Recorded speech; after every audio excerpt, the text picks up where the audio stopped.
오늘 우리에게 주시는 말씀은 에스더 2장 19절에서 3장 6절까지 말씀입니다.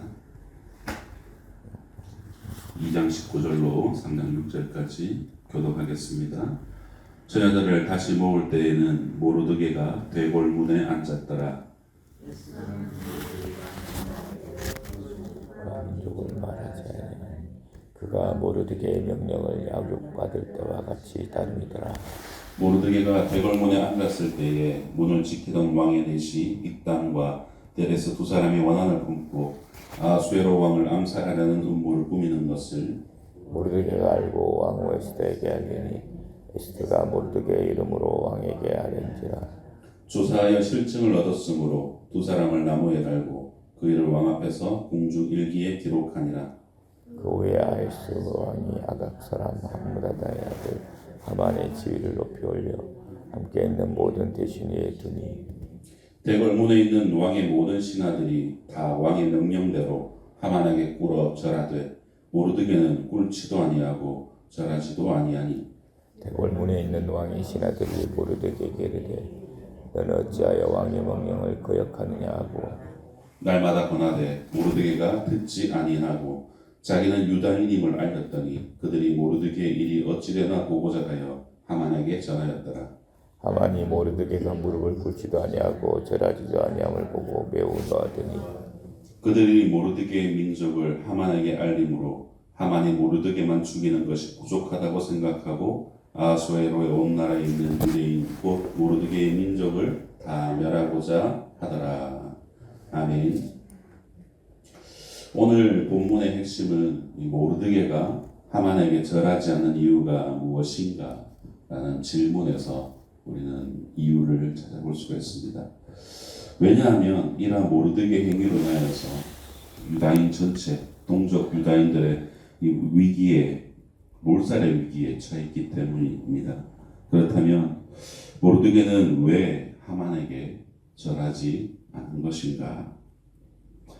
2장 10절에서 모르드게는 에스더에게 또 2장 오늘 본문에서도 에스더에게 유다인이라는 사실을 숨기라고 그렇게 이야기를 하죠. 그런데 3장 4절에서 보게 되면 자신은 유다인이다라는 것을 알리고 있습니다. 그가 하나님을 경외하는 신앙 때문에 자신이 유다인임을 알렸는가라는 질문을 해볼 수가 있는데 그런데 그 이유를 그의 행위에서는 찾아볼 수가 없습니다. 4절에 보게 되면 특별한 이유가 있지 않고 다만 자신이 유다인이다라는 것을 알렸다고만 기록합니다. 그러므로 오늘 묵상의 핵심은 남아있는 이 유다인들에게 위기를 불러왔던 몰살의 위기를 불러왔던 이 모르드게에 절하지 않은 이것이 도대체 왜 그렇게 했느냐 어떤 의미인가 라는 것을 올바르게 이해하는 것에서 우리는 교훈을 얻을 수 있습니다. 사실 본문의 이 하만에게 인사하는 것은 소수의 성경학자들이 우상숭배 차원에서 하만에게 절하지 않았다라고 보기도 하지만 사실 그러기에는 좀 무리가 있습니다. 구약에서 여러 인물들이 절하는 장면을 보게 되면 보통은 사람을 공경하는 의미, 자기보다 높은 지위에 있는 사람들을 공경하는 의미에서 절을 했습니다. 따라서 보편적으로 엎드려 절한다는 것은 사람에게 행한 공경의 표시였죠. 모르드게는 수산에 살면서 왕국의 의례대로 왕에게 여러 번 절을 했을 것입니다. 만약 그가 왕에게 절하지 우상숭배 중에서도 우두머리 왕에게 절하지 않았다면 그것이 기록되어 있었겠죠. 하나님을 경외한 자로서 그가 다니엘처럼 절하지 않았다면 하나님을 경외하는 신앙이라고 우리는 그것을 알 수 있었겠지만 그런 기록이 전무후무합니다. 그렇기 때문에 오늘 본문을 통하여서 우리는 이 모르드게가 자신의 어떤 다른 문제 때문에 하만에게 절하지 않았다는 것을 알 수가 있습니다. 그 이유를 찾아가면서 함께 교훈받고자 합니다. 오늘 본문의 이야기는 재미있는 이야기로 시작합니다. 에스더의 성공이 불확실하지 않았다는 것을 엿보아 알 수 있죠. 우리는 어제 앞선 본문에서 왕이 배설한 그 잔치에서 이제 왕의 후보로 올라갔던 이 에스더가 왕에게 유독 눈에 띄었고 그렇게 간택되었던 것을 우리는 살펴보았습니다. 하지만 그것이 이 에스더가 바로 왕후가 되었다는 것을 말하지 않습니다. 왕은 하나도 만족하지 않았던 것을 알 수 있죠. 2장 19절을 오늘 보면 시작을 한번 보시기 바랍니다. 처녀들을 다시 모을 때에는 모르드게가 대궐문에 앉았더라 라고 기록합니다. 왕은 처녀들을 다시 모았고 모르드게는 대궐문에 앉아 있었습니다. 여기서 이 대궐문은 어제도 말씀드렸지만 왕의 문, 킹스 게이트를 의미합니다. 어제도 말씀드렸지만 이것은 모르드게의 지위를 나타내는 말이었죠. 왕의 문에서 무엇을 했는지 알 수는 없지만 모르드게는 왕궁에서 일하는 관료였다라는 것을 알 수 있습니다. 에스더가 왕후 후보였을 때 모르드게는 매일 왕궁 뜰 앞으로 오고 가면서 에스더의 근황을 알아낼 수 있을 정도의 신분이었습니다. 그런데 지금은 합법적으로 왕궁 문에 킹스 게이트에 앉아 있습니다. 따라서 에스더가 왕후가 된 이후에 모르드게는 현재의 직위를 갖게 된 것으로 알 수가 있죠. 그런데 19절에서 처녀들을 다시 모았다라고 말을 합니다. 따라서 에스더의 위치가 아직 확고부동한 그런 자리가 아니었다라는 것을 우리 유추할 수가 있습니다. 어쨌든 모르드게는 에스더를 왕후한테 경쟁에 내보내고 어느 정도의 지위를 얻은 것은 분명한 사실입니다. 그리고 에스더는 여전히 모르드게의 말을 충실히 따랐다라는 것을 오늘 본문에서 알 수가 있죠. 그런데 성문에서 모르드게는 왕의 내시였던 빅단과 데레스가 왕의 목숨을 빼앗고자 그렇게 기도한다라는 것을 듣게 되었습니다. 21절에서 22절입니다. 모르드게가 대궐문에 앉았을 때에 문을 지키던 왕의 내시 빅단과 데레스 두 사람이 원한을 품고 아하수에로 왕을 암살하려는 음모를 꾸미는 것을 모르드게가 알고 왕후 에스더에게 알리니 에스더가 모르드게의 이름으로 왕에게 아뢰는지라. 문을 지키는 이 내시들은 그 당시 굉장히 높은 그런 직책의 관료였습니다. 그럼 그들 두 사람의 원한을 품고 아하수에로 왕을 암살하려는 음모를 꾸미고 있었던 것입니다. 그런데 그 음모를 듣게 된 것이죠. 그래서 모르드게는 사람들이 모르는 이 에스더와 자기와의 관계를 아직 아무도 모르거든요. 그 상황에서 에스더를 통해서 은밀하게 그것을 신고할 수 있었고 그 증거들을 신문을 통해서 잡게 되었고 그것을 그들을 처형하게 되었다라고 오늘 본문은 말씀합니다. 또한 에스더는 이것을 모르드게의 이름으로 아하수에로 왕에게 그렇게 알려주었습니다. 그러나 모르드게는 생각처럼 그 어떤 대가도 이 상황에서 받지를 못한 채 그저 왕궁의 공주 일기에 기록되는 것으로 그 상황은 끝나버립니다. 그렇게 2장이 마무리가 되죠. 참 재밌는 것은 2장과 3장 사이에 아주 묘한 대조 상황이 이루어진다는 것입니다. 2장에서는 페르시아 제국의 왕인 아하수에로의 목숨이 위태로운 상황을 기조로 가지고 있지만 3장에서는 이 아하수에로 위기에서 유다 민족 전체의 위기로 바뀌어지는 것으로 전개됩니다. 2장에서는 모르드게가 아하수에로 목숨을 구해주었는데 3장에서는 오히려 목숨이 위태로운 위기에 놓이게 되어버린다는 것이죠.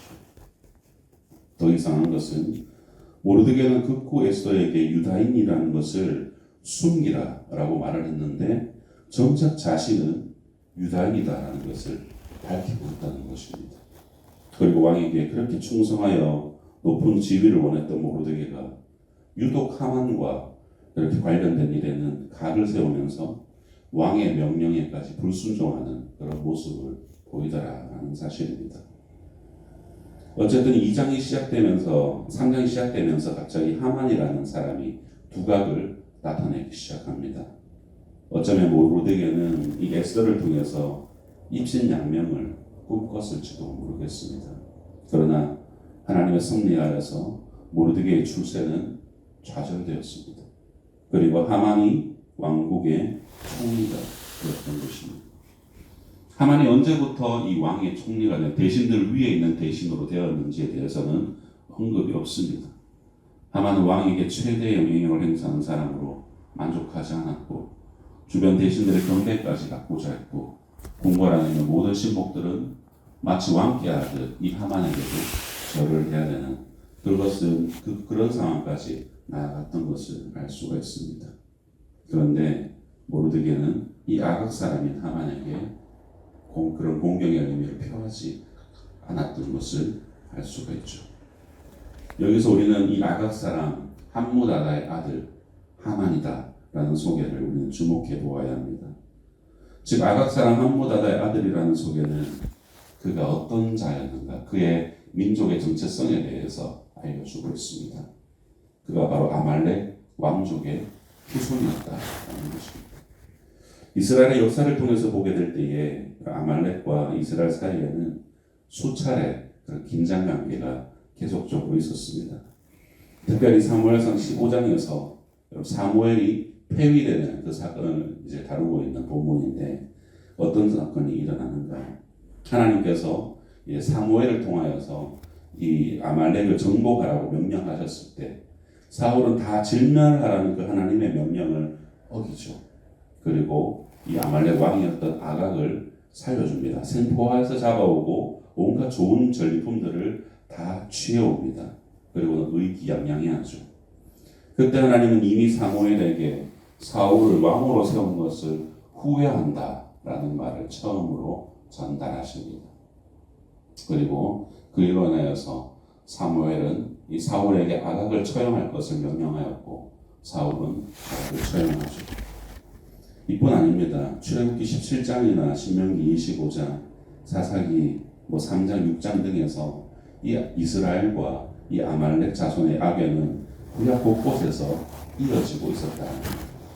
역사적으로 계속해서 이 아말렉 자손과의 분쟁이 있었다는 것을 보여줍니다. 따라서 베냐민 지파 사울 왕의 후손인 이 모르드게가 그런 아말렉의 아각 왕의 후손인 하만에게 절하는 일은 모르드게의 마음에 도저히 용납되지 않은 일이었다는 것으로 우리는 유추해 볼 수가 있죠. 따라서 모르드게가 에스더에게는 유다인이라고 숨기라고 유다인인 것을 숨기라고 말하고 정작 자신이 유다인임을 밝히고 동료들의 설득에도 불구하고 하만에게 절하지 않은 것은 이런 뿌리 깊은 적대감의 연장선상에 있었다라는 것을 유추해 볼 수가 있습니다. 사실 모르드게가 이 페르시아에 남아있는 유다인들을 생각하고 자기 동족인 이스라엘을 생각했다면은 그의 의붓딸 왕후 에스더를 생각했더라면 페르시아의 2인자인 이 하만에게 어떤 다른 적대적인 감정보다는 절하는 쪽을 선택하는 것이 오히려 현명하고 지혜로운 처사였을지도 모릅니다. 이런 각이 서 있는 상황에서 하만도 여러분 모르드게가 유다인임을 알게 된 순간 어떤 일이 벌어집니까? 6절을 보십시오. 6절을 함께 읽어보겠습니다. 시작. 그들이 모르드게의 민족을 하만에게 알림으로 하만이 모르드게만 죽이는 것이 부족하다고 생각하고 아하수에로의 온 나라에 있는 유다인 곧 모르드게의 민족을 다 멸하고자 하더라. 하만이 모르드게가 유다인임을 알고 모르드게만 죽이는 것이 부족하다고 생각하고 이 아하수에로의 이 온 나라에 있는 유다인 곧 모르드게의 민족을 말살하고자 했던 것입니다. 여기에는 모르드게의 동료들이라고 여겨지는 사람들이 모르드게의 행동을 좋게 여기지 않았다는 것도 포함되어 있습니다. 고면하던 동료들은 이제 흥미진진하게 모르드게가 어떻게 될지 관장하는 자세로 돌아섭니다. 이 말은 그들이 모르드게에게 적대적이 되었다라는 의미죠. 성도 여러분, 오늘 묵상은 참 어렵더라고요. 그냥 모르드게를 믿음 좋은 한 사람이라고 우리가 딱 설정을 해놓고 그 환난 가운데 역경을 이긴 훌륭한 성경 인물이라고 그렇게 설정해 놓으면은 이해하기가 너무 쉽습니다. 그러나 아무리 살펴보아도 모르드게가 믿음 좋은 사람이라는 것을 보기 어렵다는 것이죠. 특히 모르드게는 믿음의 정절을 지키기 위해 노력하는 사람으로 보이지 않았다는 것을 알 수 있습니다. 다만 그가 처해진 상황이 하만의 등장과 함께 어려워진 거예요. 이 왕으로 자기의 의붓딸 에스더를 올리면서 자기도 입심양면을 할 수 있었지만 그렇게 되지 아니하고 하만이 등장하면서 그 모든 것이 좌절되었습니다. 만약 자신으로 인해서 동족이 다 어려움을 처하게 될 것까지 그가 생각했더라면 모르드게는 절대적으로 이 하만에게 낮아져야 했었습니다. 그러나 모르드게의 이 자존심은 유다 민족 전체를 위기에 빠뜨리게 된 것이죠. 물론 우리는 알고 있습니다. 하나님의 선하심이 이 한 사람의 교만과 어리석음을 덮고도 남아서 이 일을 결국에는 전화위복하신다라는 것을 알 수 있습니다. 그렇다면 우리가 이 하나님의 선하심을 확신한다고 하여서 모르드게처럼 자신의 체면과 정욕에 근거한 행동을 해도 되는가라는 그런 아주 묘한 긴장감이 우리에게 찾아온다는 것이죠. 성도 여러분, 우리가 세상 속에서 그리스도인으로 살아갈 때에 믿음의 정절을 지켜야 되는 일과 그리고 우리가 성품적으로 낮아져야 하는 일 사이에 긴장이 분명히 있습니다. 그 긴장감이 바로 오늘 본문에 흐르고 있습니다. 과연 모르드게의 이런 모습이 좋은 그리스도인의 모습인가 하는 질문이 계속해서 생기는 대목입니다. 성도가 세상 속에서 살아간다는 것, 여러분 이것이 이토록 어려운 일입니다. 차라리 포로기한 때 예루살렘으로 돌아갔더라면 몸은 좀 고달팠을지 모르겠지만 아마도 삶은, 마음은 훨씬 더 편했을지도 모르겠습니다. 그러기에 하나님께서 허락하신 삶의 자리에서 어떻게 사는 것이 그리스도인다운 선택이냐라는 이 질문은 우리에게 끊임없이 찾아온다라는 것입니다. 그리고 그 가운데서 무엇이 하나님이 원하시는 진정한 뜻인가, 무엇을 하나님 정말 원하실까라는 것을 우리는 끊임없이 질문하고 또 질문을 해야 하는 것입니다. 오늘 이 모르드게라는 인물을 통해서 우리가 가져야 될 삶의 태도에 대해서 우리가 어떤 시원한 답을 얻을 수는 없지만 우리는 고민해야 됩니다. 모든 만물과 역사를 주관하시는 하나님께서 오늘 또 우리를 어떻게 사용하실까? 오늘 나를 또 어떤 자리에 세우실까? 어떤 사람을 만나고 그 사람 앞에서 나에게 어떤 태도를 요구하실까? 라는 것을 우리는 질문하고 그것에 답을 해야 됩니다. 주님이 세워주신 이 세상 속에서 어떻게 우리가 사랑하고 어떻게 섬기며 어떻게 감사할 것인지를 생각하고 실천할 수 있는 그런 우리 모든 성도님들 되시기를 주님의 이름으로 축복합니다. 기도하겠습니다. 사랑하는 하나님 아버지, 하만에게 절하지 않는 이 모르드게의 태도를 하나님 참 해석하기가 어렵습니다. 우리도 하나님이 우리를 세우신 이 세상 속에서 세상 속에서 만나는 사람들과 관계 속에서 우리가 어떤 태도를 취해야 되는지 믿음 안에서 분명하게 명료하게 세워져 있지만 그럼에도 우리의 체면과 우리의 정욕과 나의 욕심 때문에 하나님 그런 묘한 긴장의 상황이 찾아올 때가 참 많습니다. 하나님 그러할 때 하나님 우리가 하나님을 생각할 수 있기를 원합니다. 하나님이 진정 나에게 무엇을 원하시는가? 하나님 나에게 어떤 태도를 원하시는지를 질문하고 또 질문할 수 있는 그런 은혜를 더하여 주시옵소서.